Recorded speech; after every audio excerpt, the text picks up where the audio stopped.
Good evening, good afternoon, good morning, you guys, wherever you are from. Watching this on either my Facebook page or at youtube.com/James Presley. It is Thursday, May 20th, and we are live streaming with live chat.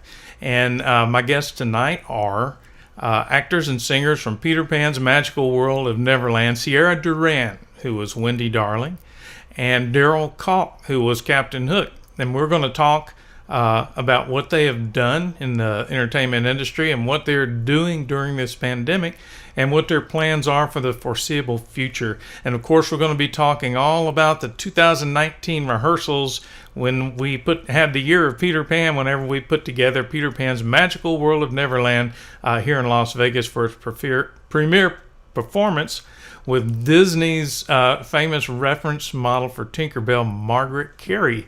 So hang out. It's going to be a lot of fun. Here comes the opening reel, you guys.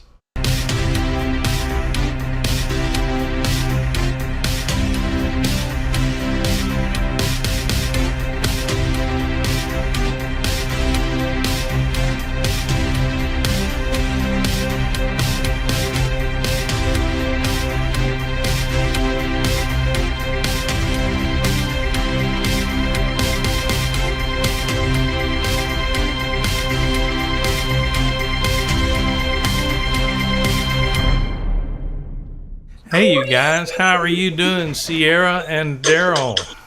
Pretty good. Doing good. We want to invite everyone to join in on the chat. I'm going to talk to both of you guys. I want to start out with Sierra. And, you know, Sierra, your mom, Dorothy, really impressed me so much. You remind me of my mom. I had two brothers, and she pushed us to go to Houston once a week, about a 45-mile drive, and we would go take our music lessons. Let's go ahead and talk about your solo and ensemble and your choir work, Sierra. So when did you make All-State Choir? Was it, now I know you're a sophomore, was it this year or in 2019 you made All-State Choir?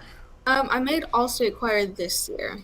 Oh, that's cool. Are they doing like a virtual concert? Is that how they're going to do it? Well, we actually already recorded our videos and they released it on YouTube like a couple of days ago, but yes. Can you send me a link? Yes. Do that and I'll put it in the link here so everybody can check it out also. Now, that was All-State Choir. Solo and ensemble, how does that work when you're in the choir? Do you learn a piece and you have judges that watch you on it? Well, we have two different versions. So we would have our LVA solo and ensemble and then district, which is between all of the schools. So This year we sent in videos of us singing our juries, and then the judges would score us from that. Yeah, and how did you do on that? Or have I you got done a superior rating. So. Oh, they call it superior. Oh, in Texas they called it class. It was I think it was class, first class, second class, and then you just flunked out after that. You know, it was so neat. I actually went on xylophone, and they let us do two instruments. You know, you could do two instruments. So I went on xylophone, went on snare. I remember those. I loved those days, man. I had so much fun. Okay, now you are attending the Las Vegas Academy for Performing Arts. Is that the right name? Is that what they call it? Yes, it's the Las Vegas Academy of the Performing Arts. And how long have you been going to that? Since a freshman or earlier? Yes, since freshman year. Really? Do you still get nervous when you do shows? I guess it's just kind of like before, and then once I get into it, it's just kind of. You know what? If you get to where you're never nervous at all, then something's wrong. It's really not nervousness, it's excitement, you know, because that's what you live to do. So that's pretty cool. Do you think you're going to continue on when you go to college in music industry? Or are you going to do a major in something else? I do plan on minoring in something when it comes to music. So. You going to minor in music or minor in something else? No, I plan on minoring in music and then majoring in veterinarian studies. You're a traitor. You're a traitor.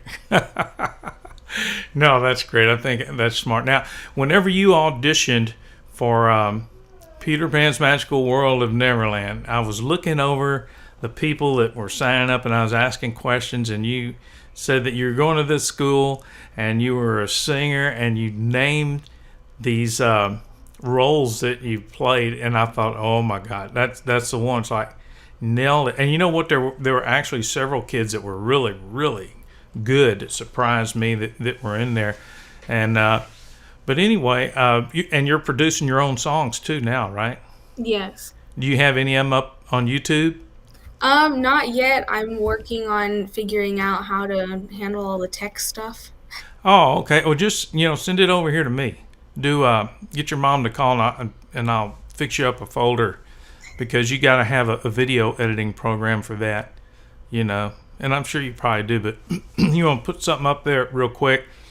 I got clients. That's what I do for them. I have songwriters, and they sing that. I have people that sing songs. I have people that can't even really sing, and they just give me words. I put everything together for them, and either I sing or I have somebody really good, Jeff Fairchild, somebody like that locally. Okay, now you were in. You see, what was a choir? Virtual Six Choir. Eric Whitaker, right? Yes. Okay.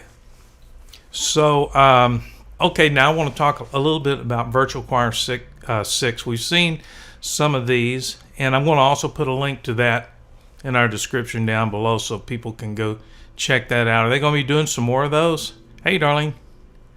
I believe so. I mean, that was Virtual Choir 6, so it just keeps going. Yeah, it's pretty cool, man. And I've got a quick clip.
All right, pretty cool. Okay, now who was you on this one? That was the narrator for Beauty and the Beast. Okay, so that's a narrator pick. Yes. Are you sure you weren't in the 5th grade there? Look, I keep popping up. Well, I know who that is. Mary Poppins.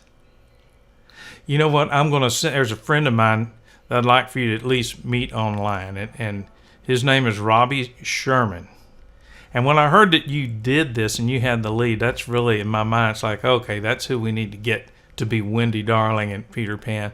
Robbie Sherman, that is the son of Robert Sherman, and Robbie has franchised a musical that's playing in all around England. Well, not now. When everything comes back, it'll go back. But it's called A Spoonful of Sherman, and it's Spoonful of Sherman. It's about his dad and his uncle. They wrote all the songs in Mary Poppins. Supercalifragilistic, Spoonful of Sugar, everything. They wrote them. It'd be neat for you to meet him. There we go. Is that Jasmine? Yes. Yeah. So how many people come to see one of the shows when you do a show there at the Academy? Well, those ones were at Broadway Kids. So, Mary Poppins was at my middle school, and then Mary Poppins was at my middle school, Alice in Wonderland, Beauty and the Beast, and Aladdin was at Broadway Kids Academy. So. Oh, nice. Do they fly? Well, like with Mary Poppins, did you guys fly anybody? Do they ever do that there? No, we didn't do that. Do they sometimes do that at the Academy? Do they bring in Flying by Foy? No. Because they do tons of shows. Here's my favorite character since I was in the 2nd grade.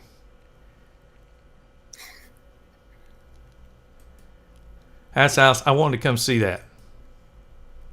But I think I was playing a gig, so I wasn't able to get... I remember those back in the days when I can do gigs.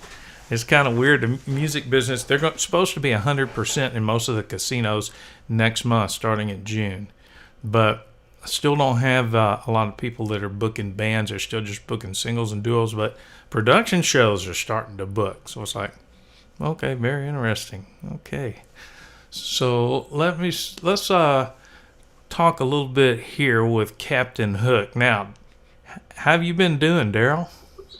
I've been all right. I've been around. The way I met Darrell, I call him DJ. A lot of his because his dad, his late dad, did some really fun projects with me. Now that is Darrell Calk Sr. And Darrell and I, what he was doing there, he was recording. I think he was doing the intro part on Yo Ho, A Pirate's Life for Me. You and him both have that deep baritone voice. Right. And yeah. he knew he was ill. He said, "You got to meet my boy." He said he can do everything. He knew that I was having a blast. He was having a good time. He wanted you to do it. I didn't realize how much talent you had. That's probably why, before he knew he was sick, he didn't want me to meet you. Yeah. Yeah, that was one thing with my dad is he always had to have the spotlight. No matter what he was in, if he wasn't the lead singer, if he wasn't the star of the show, if the center stage wasn't his, he wasn't interested in it. Well, but with me with these projects that we do, it's like obviously I enjoy that as well, but I don't mind taking a side part or obviously the villain in this case or anything like that. I know we got to start somewhere with a lot of it, and I've had an interest in it in a while or for a while. Here's one before I had all my gray hair. There's me and your dad. Of course, Yeah. It was brown because of the bottle. It cost me $2.50, at Revlon stuff. But Yeah. and here's one more of him. This was at Sam's Town. I wasn't with him at that night, but that's a good. I actually took that photo. Did you? Yeah.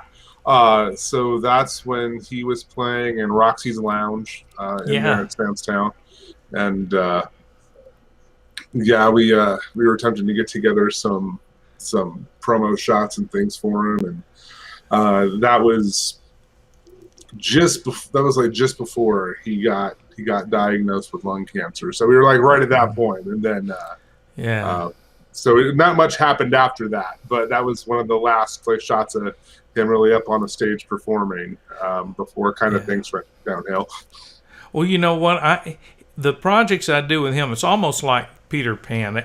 I have my fun projects where my heart's really in, and of course I like working with bands, but that's how I make a paycheck, And when I work for tribute artists, I really try to figure out what they're looking for, dig into what they want, and that's how I make my paycheck. So I do these types of projects and the Disney covers and things like that, just for the love of the music business. So I don't get bored. It keeps me fresh. Now, you were going to be a high school band director. Am I correct?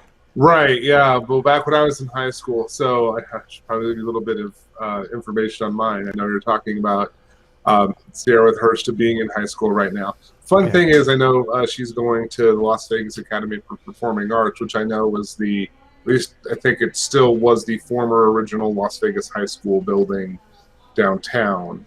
And I actually went to the new Las Vegas High School building up on the end of Sahara. So a lot of people got those confused when I tell them I went to Las Vegas High School. They're like, "Oh yeah, the one down near Fremont Street." I'm like, "No, I'm not that old yet. Just I'm up the hill."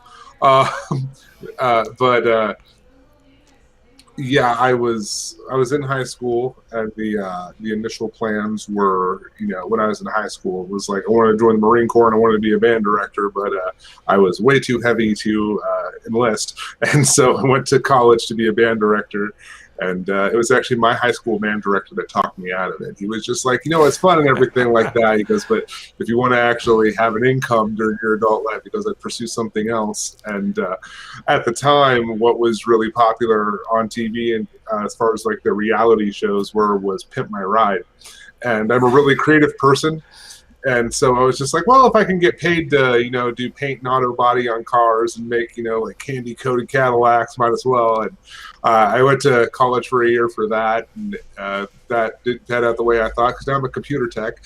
So, yeah. Well, you're a creative person. And I didn't realize that until we started doing a little bit of stuff together. It's like, holy cow, you really are a creative person, and I know you were doing with the 3D, what do they call that? 3D printing, 3D printing, yeah. and you were printing like devices for dentists and doctors and specialized things like that. That is so cool, man. Yeah, so I got into 3D printing initially because, like I mentioned before, I'm in the tech industry, and so I would actually get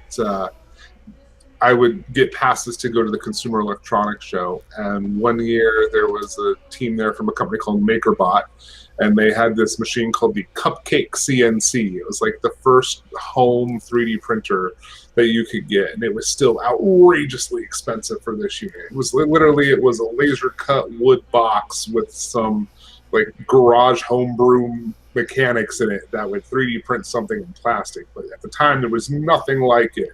It was like 12 to 15 grand for this little machine where you could print like a 4-inch little thing on it. And so I followed the industry for about 4 years before they came out with a version that was, at least in my price range, affordable, something that was down to like, $400 or $500 range for a home printer. That I got that and just went from there. But I have all kinds of different little things I've 3D printed. This was actually something just within arm's reach. It was supposed to be the beginning of a deck box and ended up being too small for the cards I was trying to put in it. So it was just a little bit of a failed print, but I had it over here for measurement purposes. And it just prints in, just hard plastic, and I can do all kinds of things with it. Yeah, that's cool. Now, what are you doing here? Well, so fun. Actually, if you pull that picture up, actually, that's probably a little bit more of an explanation on that here. So with this picture here, I'm a huge Ghostbusters fan. I love dressing up and going out with Ghostbusters in Las Vegas and doing things. But actually, because you mentioned the 3D printing, what you're seeing here on this suit is that yellow box on my belt. It's called the Lifeguard 2 unit. And it was used by firefighters, or the more current one is also still used by firefighters and first responders when they go in like burning buildings and stuff like that. They turn it on in case they get lost in the smoke so their people can find them, especially if their communication gets cut off. The thing about it is it was popularized because it was actually one of the props they used in Ghostbusters 2. And to get a refurbished one online, or even one that's just broken and from that time period, they're pretty pricey, and eBay is about the only place you can get them. But I figured I didn't need it for the functionality. I just needed the look of it. So that's actually a 3D printed piece. Oh, nice. So that's actually a 3D print. And in this one here, actually, we mentioned with joining up with the Ghostbusters of Las Vegas. Same thing here. If you see Mike over here on the left side of the photo, the life alert he has on the lifeguard he has on his belt, that yellow one, that's a real one. But the interesting thing with this is you can see I'm wearing my my proton pack on my back there. That was all 90% 3D printed. So that took me about a month of 3D printing to get all these pieces together. And then there's actual aluminum on it, actual hoses, valves, things like that. It lit up, the whole 9 yards. Oh, that's cool. Yeah, but this event was actually Opportunity Village one year. I went and joined up with the team. There were the 6 of us, so we broke into 3-man teams. We walked around Opportunity Village, and the whole time we were there, the park kept playing remixes of the Ghostbusters theme by all these different artists, different club mixes, things like that. And we go and take and post pictures with the kids and things. And some of the coolest stuff that we do when we were there, which I absolutely love, because I like every chance I could dress up and cosplay and do all that. But one of the things I thought was absolutely awesome is when you're in a situation like that and it's Halloween and you have the little kids and they're scared and like they don't want to go in the haunted house or go walk in the thing because they're scared of the ghost or whatever's in there. Yeah, you walk up with a kid like that with 2 guys with proton packs and they power those things up. All of a sudden that kid's not scared of anything. So it's like, that was pretty fun to be able to do that. And just one of the many things that I do when I'm not doing stage shows or recording. What are you doing here? That was one of our or I don't remember if this was dress rehearsal or just no. I think this was just me trying out the costume at one of the rehearsals that we were having. That was that was so cool. I want to start getting into that now. A couple of things that we did is whenever we did this show, I went over. Carol and I went to England, and we met with the Great Ormond Street Hospital Corporate Division, the charity division. And I went to Kensington Gardens, and there I got a feather. One thing I did is to try to really have some fun with the students. Students like to get rewarded. They like to get certificates and prizes. So I've got a reel here. It shows a bag full of those. I wound up with around 250 or so of these feathers. And it's an intricate part of the story, not as much about the Peter Pan that you see when you see the original play or one of these plays put on, but if you go back to the very original Peter Pan, it was. And we're adding 2 new versions. We're going to be adding Peter Pan in Kensington Gardens, and we're also our artist hasn't got. She's out of town right now, but she's going to be wrapping up the logo for. It's called an Afterthought. Now, Afterthought was pretty cool too. But this one, Peter Pan in Kensington Gardens, this was several chapters in the book called The Little White Bird. That's what came out first. I think 1901, I believe it came out, or 1902. One of those, either 1901 or 1902. It was 1901. Anyway, and there were several chapters in there about Peter Pan, and that's when he got popular. And this book was deep. I read that book. I bet I've read it 10 times, and I get it. I understand it. Most people don't. Most people read it, and if you don't really try, you don't get it. But there's all about the feathers and all kind of things in there, and we're also going to be doing an Afterthought. And the cool thing about that, Darrell, I don't think I've told either of you guys in depth about this, but the Afterthought is only going to be 15 minutes or so. I'm cutting it down to that. And it was only performed one time in his lifetime. And James J.M. Barrie, the guy who wrote it, and the show had been a hit and had been running for several years. And I don't remember offhand. There's so many dates involved. I don't remember the date. I'm going to just guess it's somewhere around 1909 or 1910, maybe a little earlier, but somewhere it had already been running because it came out. The play came out in 1904. But anyway. He actually did an ovation, but what it is, it's the end. It puts the ending on it, and in the book was actually released in 1911, I believe it was. But anyway, what it was is about when Wendy grew up, and they have part of that scene in the 1950 something version with Mary Martin, but we're going to do part of the original when we do this. And James and Barrie was actually there. He came out live, took the curtain call. They say he didn't say anything. It was like 15 or 20-minute curtain call. He just stood there with his hat off and acknowledged the people.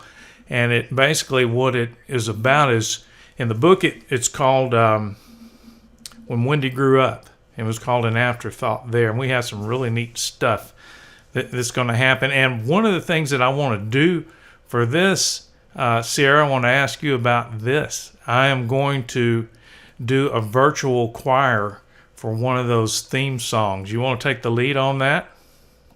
I'd love to. All right. I'm going to hold you to it. Okay? It's going to be in print here, timestamp, but I think it's going to be really, really neat. Be unique, and nobody's doing that. But it's about an hour. I'm just guessing when I read the script. I have a copy of that script. And it looks like it's around an hour or so long, but it's really shortened down in the book. And so what I'm doing, I'm able, because it's public domain, I can use this stuff directly. So I'm going to take some of the original, and I'm going to go into a portion, the middle portions from the book, so it makes it hurry up. And I'm going to put the original at the end, and Margaret Carey's going to be in that one also. Opening up the show. I got the song with Sierra opening up our show. Was you nervous when you did Over the Rainbow? It was nerve-wracking before I first got on there, and then once it was just flowing, it was just flowing. Yeah, it went real good. Here it is real quick. Ladies and gentlemen, would you please welcome to the stage our very own Wendy Darling, 14-year-old Sierra Duran.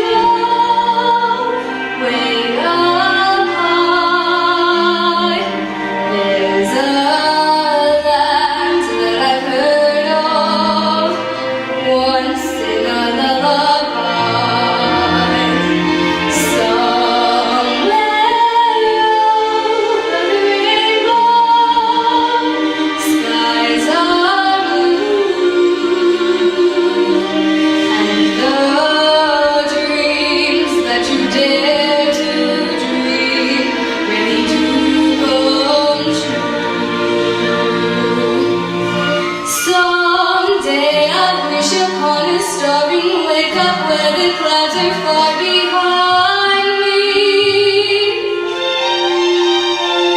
Their troubles melt like lemon drops way above the chimney tops. That's where you'll find me. Somewhere over the river, birds fly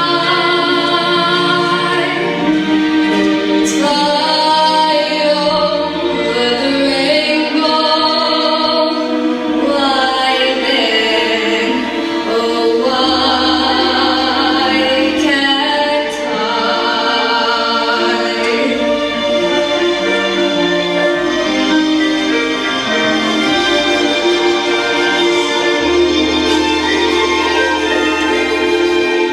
If happy little bluebirds fly beyond the rainbow, why, oh why can't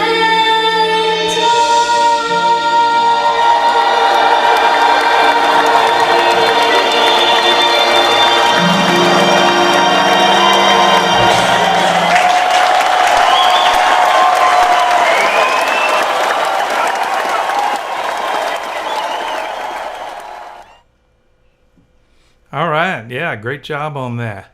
Did the kids get overexcited during the battle, you think, Darrell? Probably a little bit, but it's fun. It was fun.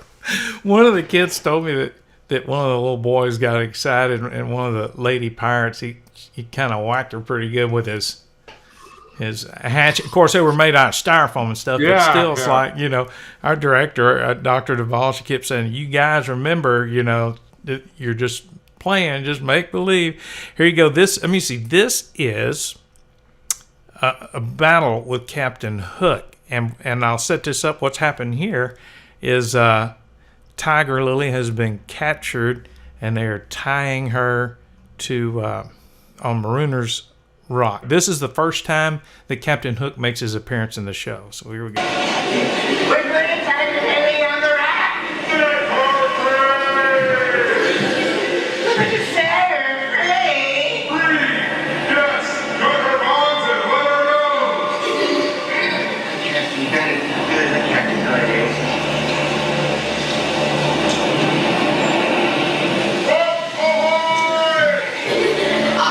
I didn't say that.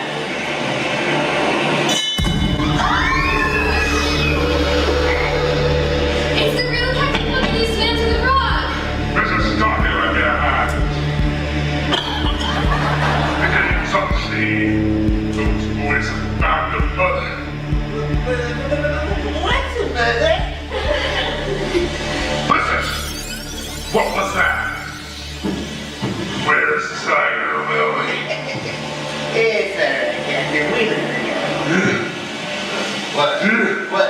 You let her go! Towards Lake Georges, you come from the water's left to let it down. Sonic call! What trickery is there? Lads, I take no such order. Spin up that horse this dark lagoon tonight! Jump now, Herman! Watch, and I'll make my voice sound like his again. Odds, bobs, hammers, and tongs, I hear you!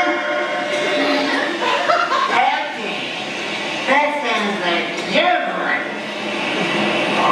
No speed? Why are you losing my voice? I am Peter Pan.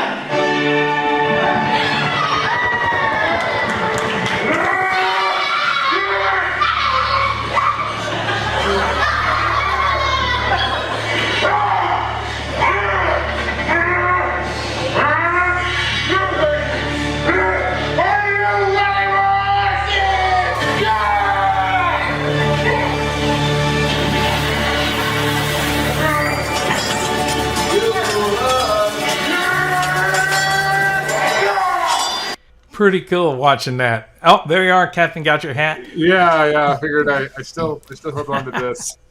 I've got your hook tucked away too. I'm hanging on to that because hopefully you're going to need that again in about a year.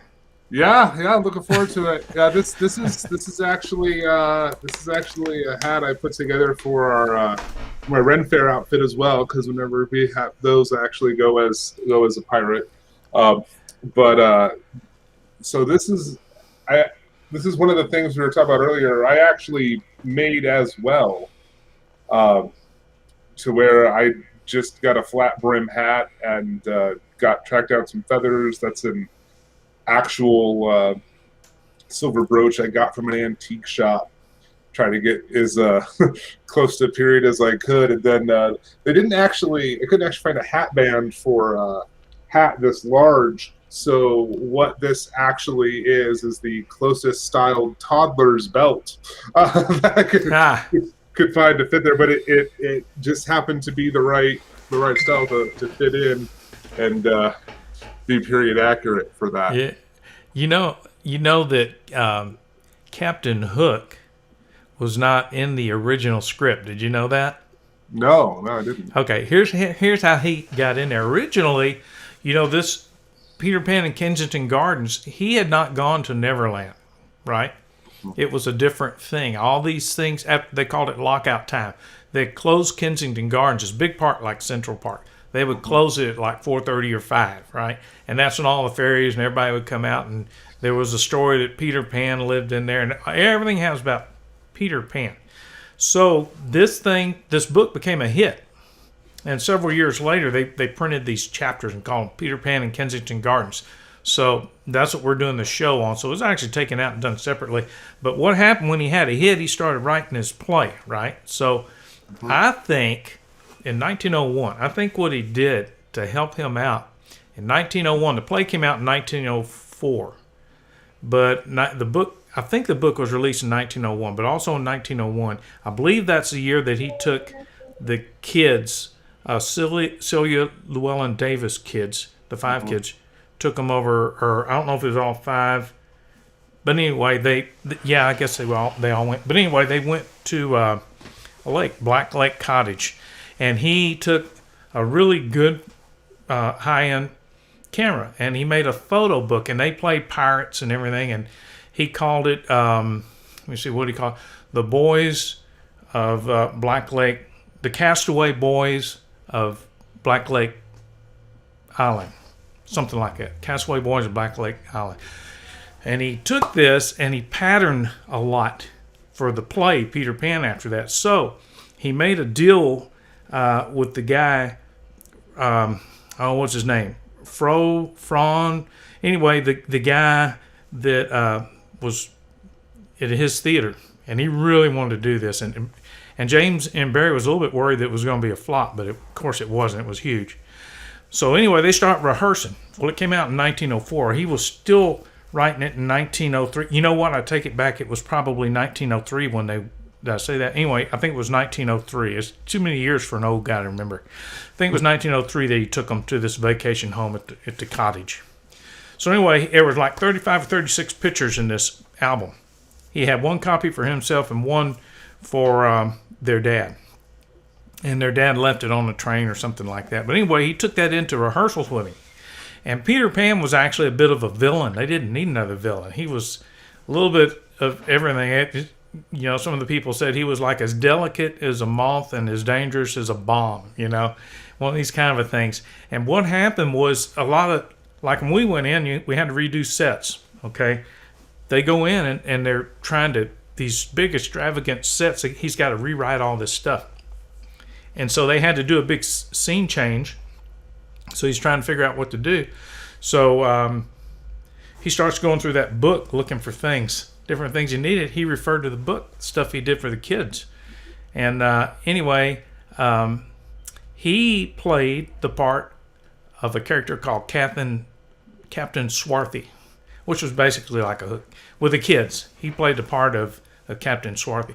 So he took Captain Swarthy and made him Captain Hook, and Captain Hook was to come in there to help him during one of the scene changes. And it was rewritten several times after it opened, but people loved it so much they stayed in there. And he had it one part where Captain Hook was going to swing out over the audience. And they had these theaters only held like 500 to 1,000 people. And I don't know how much the Duke of York Theater, I don't know actually how big it is. I want to check that out next time Carol and I go back there. But anyway, the rigging broke. so he wasn't able to do that. And different things came in at different times. The fairy dust wasn't in the beginning. But what was happening was kids would come see the show and they'd think they could fly and they'd jump off the beds or whatever and get hurt. So he said, you got to come up with something. So he came up with fairy dust. You can't fly unless you have fairy dust on you. And the parents would go, you can't fly. You don't have any fairy dust. So you know what? I'm going to show you guys we're going to get into a few things before we get out of here. We got about 10 minutes left here. I want to show you, there's a good friend of mine, Brett Cohen, and Brett is the guy that is originally from, I think, the Temecula, California area. He's a bass player, band leader, and later on in Vegas he was producing shows. And we were really, really good friends. We did a lot of work together. He worked with a lot of people. And Brett had stage 4 colon cancer. And when we talked about this show, he knew I was doing the show. I said, you got stage 4 cancer. I want you to do one of these songs. It'll be in there from now on. You'll be on. I want that to be your song. He said, okay. So he did Tick Tock, the Rockin' Crocodile. So I'm going to run a little bit of Brett Cohen's song. And Brett had passed away. But here's a little bit of his song. Here we go. He's a lefty fighter now. If we meet Hook in an open fight, you must leave him to me. You could always say that! Yes, and he was eaten by a giant crocodile. And his friend's meat would have been eaten too. But the croc accidentally swallowed a clock. And now every time that croc comes near, you hear that tick-tock, tick-tock.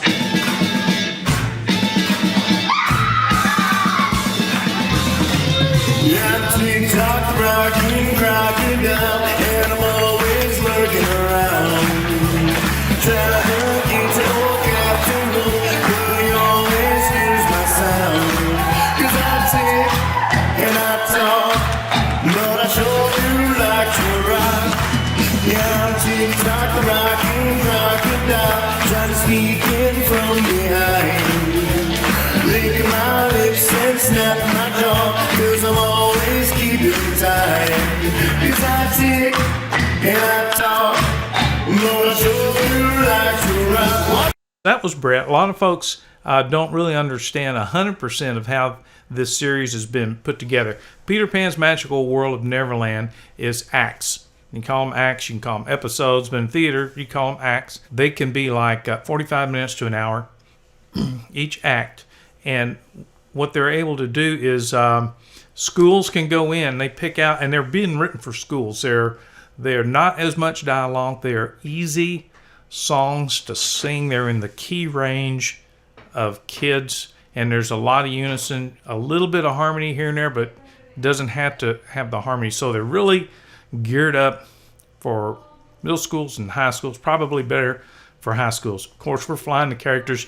You don't have to fly, and most people don't fly the characters. It's that was a big, expensive production. Every time we do it, I'm not going to do it unless we can fly the cast. That's just part of the deal. So we're doing that. But anyway, they can come along, and the difference in this version and the original, and of course, I'm not talking about Disney. Disney has their own version. It'll probably be the most popular version in the world, which is understandable, but I'm doing something more from a literary perspective.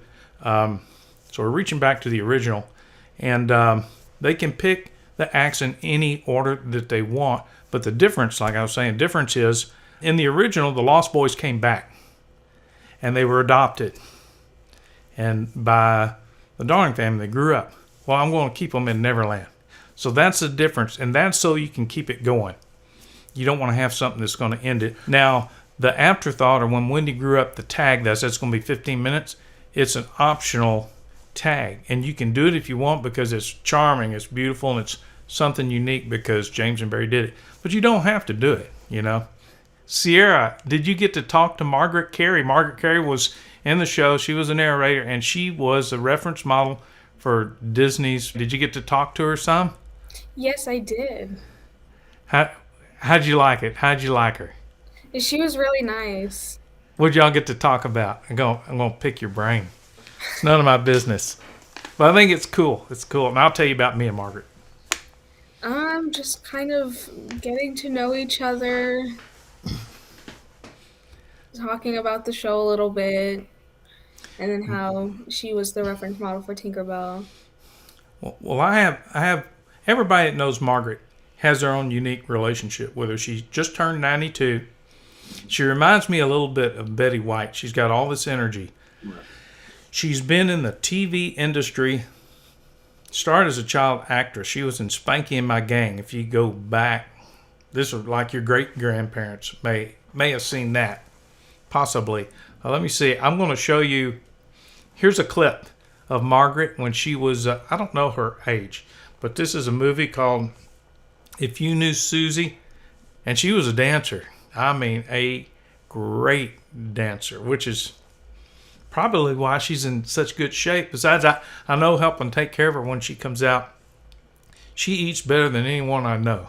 She's a very smart person, and she knows everything about theater, about TV. I mean, she's just brilliant.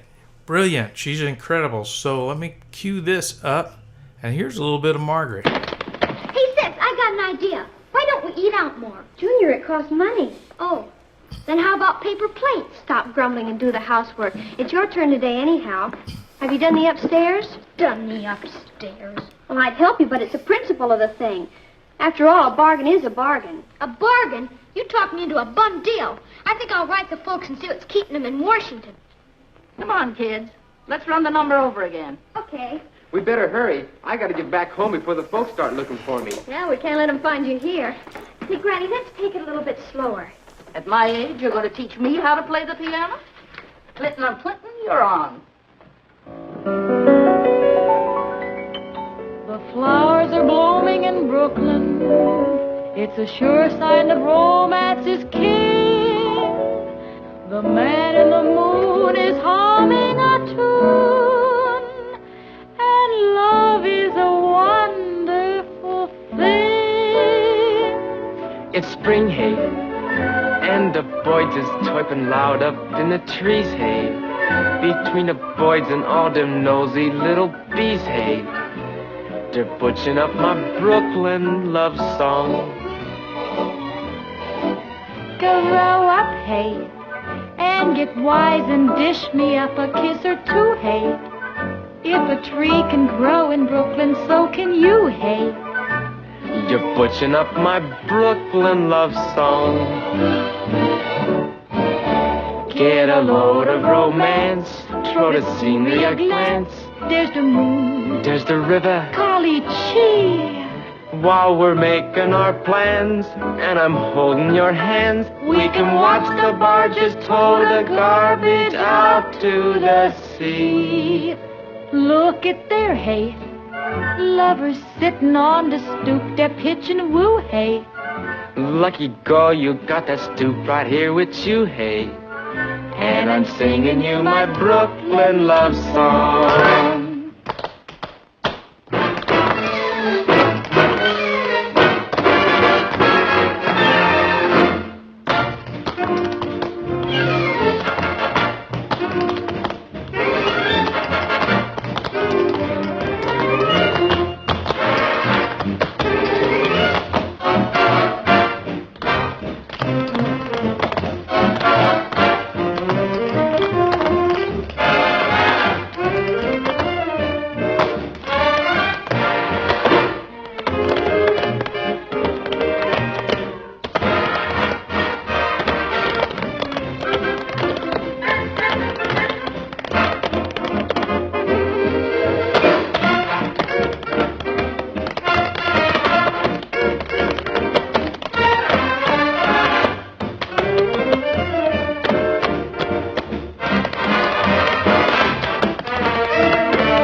And I have one from last year. Let me see.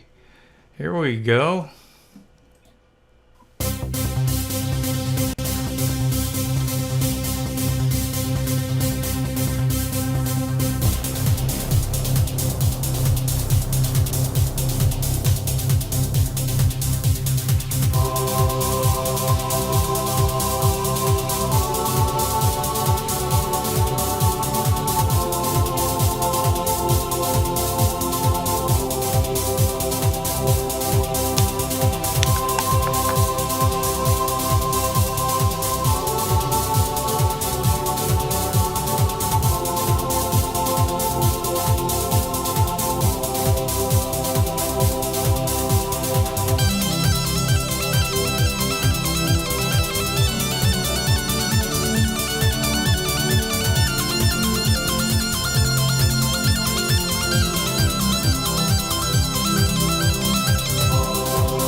Let me see if there's anything else before we get out of here.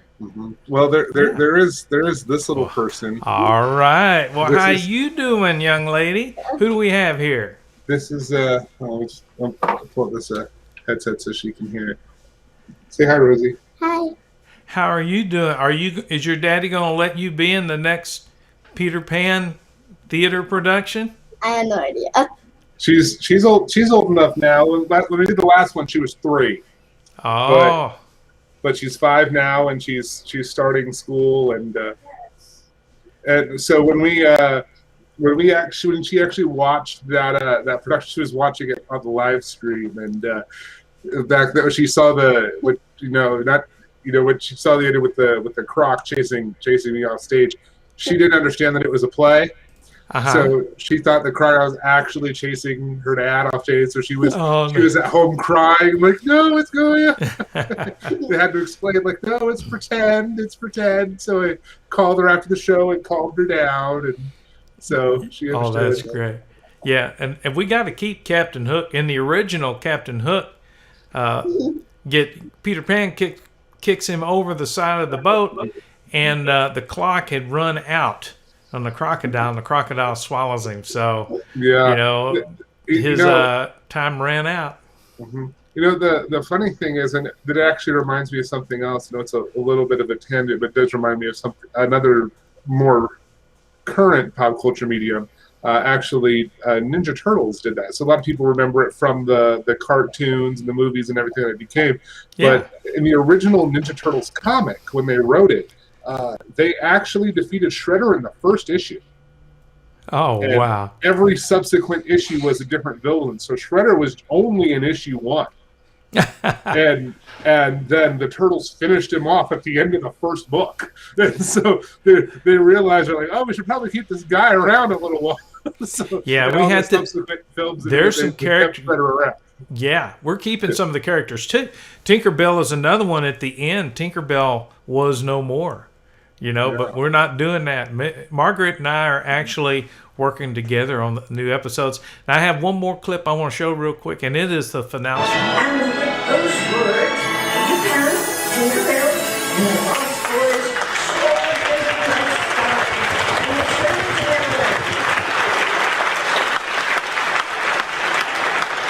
John and Michael had already hopped into bed and were fast asleep.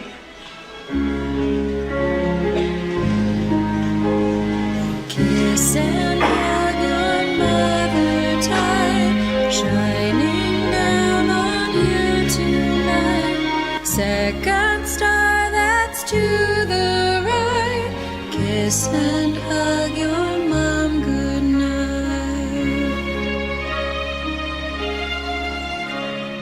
Kiss and hug your mother tight, happy thoughts you'll dream tonight. Second star that's to the right, kiss and hug your mom goodnight.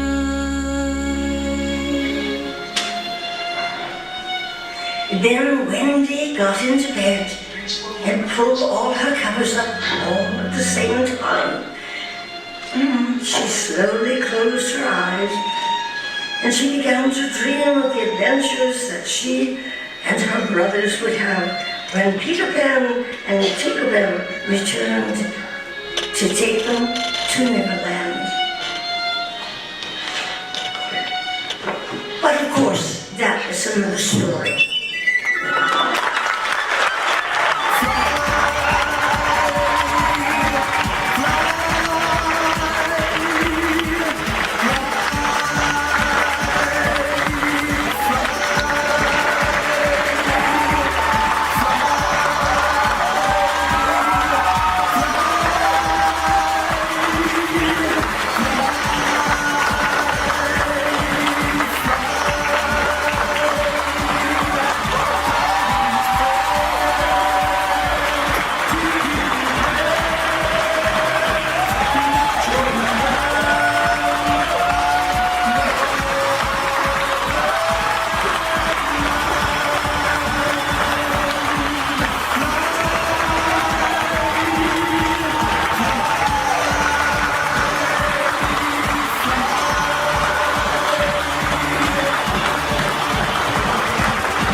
Well, you guys, thank y'all so much for joining us. I appreciate you taking time out of your day and your evening, and I'm looking forward to the next one. I'm writing it right now. It is in progress. And Margaret, Carrie, and I, I work on the script, and then I send it to her, and we're going to get together and go over. I just trust her so much. She just knows. That's a lot of great years and great talent there. So it's an honor to be able to work with her, and it's an honor to be able to work with you guys. Thank y'all so much, and I'll see y'all next time. Awesome. You guys have a good one. Thank you. Have a good night.